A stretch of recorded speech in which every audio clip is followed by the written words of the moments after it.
Hello दोस्तों, स्वागत है आपका ऑन ट्रैक विद अजय में। इस वीडियो में हम लाए हैं इतिहास के बहुत ही महत्वपूर्ण मल्टीपल चॉइस क्वेश्चन जो परीक्षा में बार बार पूछे जाते हैं। हर प्रश्न का सही उत्तर और एक्सप्लेनेशन दिया गया है जिससे आपकी कॉन्सेप्ट क्लियर हो। इस वीडियो को पूरा देखें और अंत में अपनी राय जरूर बताएं। प्राचीन इतिहास। पहला प्रश्न, हड़प्पा सभ्यता किस युग से संबंधित है? तो इसका सही उत्तर होगा कांस्य युग। आइए इसको डिटेल में समझते हैं।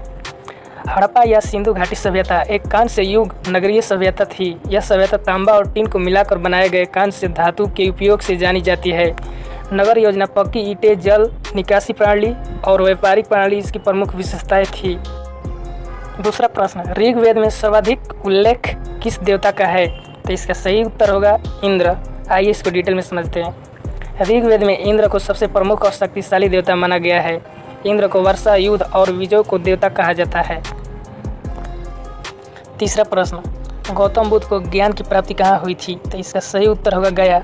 आइए इसको डिटेल में समझते हैं। गया बिहार के बोध गया में स्थित बोधि वृक्ष के नीचे गौतम बुद्ध ने ध्यान करते हुए ज्ञान की प्राप्ति की थी। यह घटना बौद्ध के जीवन की सबसे महत्वपूर्ण घटना मानी जाती है। बाद में उन्होंने सारनाथ में पहला उपदेश दिया। चौथा प्रश्न, मौर्य साम्राज्य की स्थापना किसने की थी? तो इसका सही उत्तर होगा चंद्रगुप्त मौर्य। आइए इसको डिटेल में समझते हैं। चंद्रगुप्त मौर्य ने चाणक्य कौटिल्य की सहायता से 321 ईस्वी पूर्व में मौर्य साम्राज्य की स्थापना की। उन्होंने अंतिम नंद शासक को हराकर सत्ता प्राप्त की। उनका साम्राज्य पूरे उत्तर भारत में फैला हुआ था। पांचवा प्रश्न, मेगास्थनीज किस शासक के दरबार में आया था? तो इसका सही उत्तर होगा चंद्रगुप्त मौर्य। आइए इसको डिटेल में समझते हैं। मेगास्थनीज एक यूनानी राजदूत था जिसे सेल्यूकस निकेटर ने चंद्रगुप्त मौर्य के दरबार में भेजा था। उसने भारत के सामाजिक, राजनीतिक और आर्थिक जीवन का वर्णन अपनी पुस्तक इंडिका में किया। यह भारत के प्राचीन इतिहास के लिए महत्वपूर्ण स्रोत है। छठवां प्रश्न, खिलजी वंश का सबसे प्रसिद्ध शासक कौन था? तो इसका सही उत्तर होगा अलाउद्दीन खिलजी। आइए इसको डिटेल में समझते हैं। अलाउद्दीन खिलजी शासनकाल 1296 से 1316 ईस्वी खिलजी वंश का सबसे शक्तिशाली शासक था। उसने दक्कन तक अपने साम्राज्य का विस्तार किया और मालिक काफूर जैसे सेनापतियों को भेजकर दक्षिण भारत को लूटा। तो प्रश्न, भक्ति आंदोलन के प्रमुख संत कबीर किसके समकालीन थे? तो इसका सही उत्तर होगा सिकंदर लोदी। आइए इसको डिटेल में समझते हैं। कबीर 1440 से 1518 ईस्वी मध्यकालीन भारत के महान संत और कवि थे। उनका जीवन काल दिल्ली के सुल्तान सिकंदर लोदी 1479 से 1517 के समय के आसपास था। उन्होंने हिंदू मुस्लिम एकता, मूर्ति पूजा और पाखंड के विरोध में आवाज़ उठाई। उनकी रचनाएं विजय में संकलित है। प्रश्न, विजयनगर साम्राज्य की स्थापना कब हुई थी? तो इसका सही उत्तर होगा 1336 ईस्वी में। आइए इसको डिटेल में समझते हैं। विजयनगर साम्राज्य की स्थापना हरिहर और बुक्का नामक दो भाइयों ने 1336 ईस्वी में की थी। यह साम्राज्य कर्नाटक में तुंगभद्रा नदी तट पर स्थित था। इसका उद्देश्य दक्षिण भारत को मुस्लिम आक्रमणों से बचाना था। कृष्णदेवराय इस वंश के सबसे प्रसिद्ध शासक माने जाते हैं। नौवां प्रश्न, सूफी संत निजामुद्दीन औलिया किस परंपरा से संबंधित हैं? तो इसका सही उत्तर होगा चिश्ती। आइए इसको डिटेल में समझते हैं। हजरत निजामुद्दीन औलिया 1238 ईस्वी से 1325 ईस्वी भारत के प्रसिद्ध चिश्ती संप्रदाय के सूफी संत थे। उन्होंने दिल्ली में रहकर आध्यात्मिक कार्य किया और सभी धर्मों के लोगों को प्रेम और भाईचारे का संदेश दिया। उनकी दरगाह आज भी दिल्ली के हजरत निजामुद्दीन के क्षेत्र में है। प्रश्न, अकबर ने दिन ए इलाही धर्म कब शुरू किया? तो इसका सही उत्तर होगा 1582 में। आइए इसको डिटेल में समझते हैं। अकबर ने 1582 ईस्वी में एक नया धार्मिक सिद्धांत दिन ए इलाही ईश्वर का धर्म शुरू किया। इसका उद्देश्य हिंदू, मुस्लिम, जैन, बौद्ध, ईसाई आदि धर्मों के श्रेष्ठ तत्व को एकत्र करना था। हालांकि इससे ज़्यादा जन समर्थन नहीं मिला और यह अकबर की मृत्यु के साथ समाप्त हो गया। 11वां प्रश्न, 1857 की क्रांति का प्रारंभ कहाँ हुआ था? तो इसका सही उत्तर होगा मेरठ।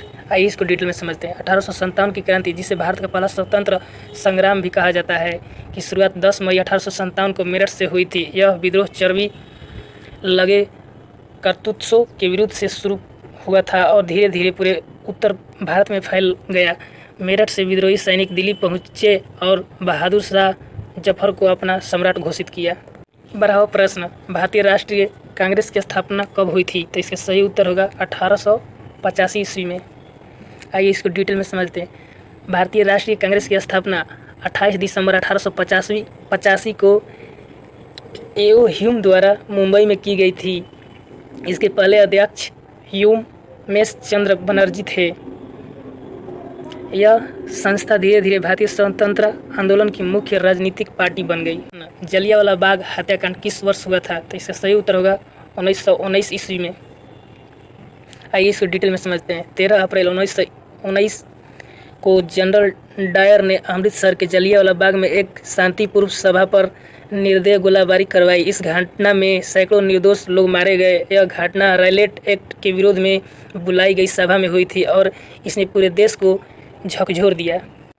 14वां प्रश्न, साइमन कमीशन का विरोध किस कारण से किया गया था? तो इसका सही उत्तर होगा भारतीय प्रतिनिधि नहीं थे।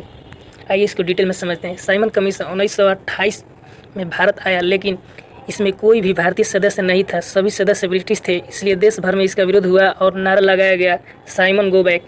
इस विरोध के दौरान लाला लाजपत राय पर लाठीचार्ज हुआ, जिससे उनकी मृत्यु हो गई। 15वां प्रश्न, भारत छोड़ो आंदोलन किस वर्ष प्रारंभ हुआ? इसका सही उत्तर होगा 1942 ईस्वी में। आइए इसको डिटेल में समझते हैं। भारत छोड़ो आंदोलन की शुरुआत 8 अगस्त 1942 को मुंबई में हुई।